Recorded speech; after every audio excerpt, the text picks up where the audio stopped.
জামালপুরের দেওয়ানগঞ্জ উপজেলার খোলাবাড়ি চর মাগুরিহাট, খানপাড়া চর ডাকাতিয়াপাড়া ও মাঝিপাড়া সহ প্রায় অর্ধশত গ্রাম ইতিমধ্যে যমুনা নদীগর্ভে বিলীন হয়েছে।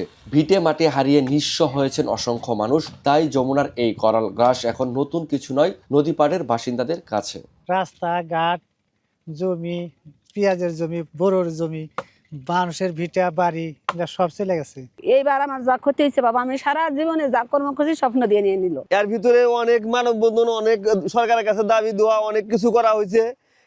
এর প্রতি কেউ কোনোদিন চায়াও দেয় নাই।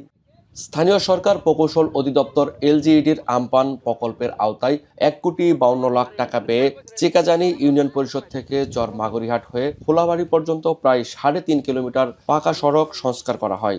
২০২৫ সালের ৩১ ডিসেম্বর কাজ শেষ করে এলজিইডির কাছে রাস্তা বুঝিয়ে দেয় ঠিকাদারি প্রতিষ্ঠান টার্নিং পয়েন্ট জামালপুর।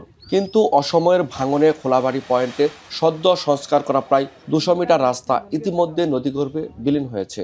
রাস্তার যখন কাছে আসছে তখন রাস্তা রিপেয়ারিং কাজ শুরু করছে। রাস্তা রিপেয়ারিং কাজ করাও শেষ, নদীগর্ভে যাওয়াও শেষ। আমরা কার কাছে যাই, কি কই, কার কাছে গেলে আমরা ছায়া পাবো, এই মানুষটা আমরা পাইতেছি না। পানি উন্নয়ন বোর্ডের সাথে আমাদের আলাপ হয়েছে আর কি, তারাও স্থায়ীভাবে মেরামতের জন্য মানে বাঁধ মেরামতের উদ্যোগ নিলে পরে ইতিমধ্যে আমাদের যে অংশটুকু রাস্তা তাদের কাজ শেষ হলে পরে পরবর্তীতে আমাদের বিকল্প রাস্তা হিসেবে মানে ব্যবহারের উপযোগী করার জন্য আমরা ব্যবস্থা নেব।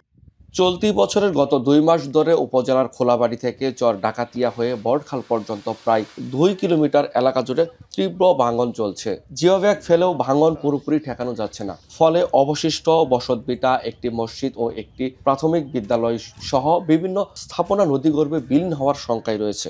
আমাদের ফিজিবিলিটি করতে হবে, দেন প্রকল্প প্রণয়ন করতে হবে। আর ইমিডিয়েট ব্যবস্থা হিসেবে ওইখানে চর ডাকাতিয়ায় যেখানে ভাঙনটা সিভিয়ার, সেখানে আমরা ২২০ মিটার অস্থায়ী প্রতিরক্ষা কাজের উদ্যোগ গ্রহণ করেছি। নদী ভাঙনের শিকার হয়ে এলাকা ছাড়তে বাধ্য হয়েছেন অনেক পরিবার। কেউ কেউ রাস্তার পাশে অস্থায়ী দোচালা ঘর তুলে আশ্রয় নিয়েছেন। ফসলি জমি হারিয়ে কাজ না থাকায় মানবেতর জীবনযাপন করছে ক্ষতিগ্রস্তরা। জুয়েল রানা, এখন জামালপুর।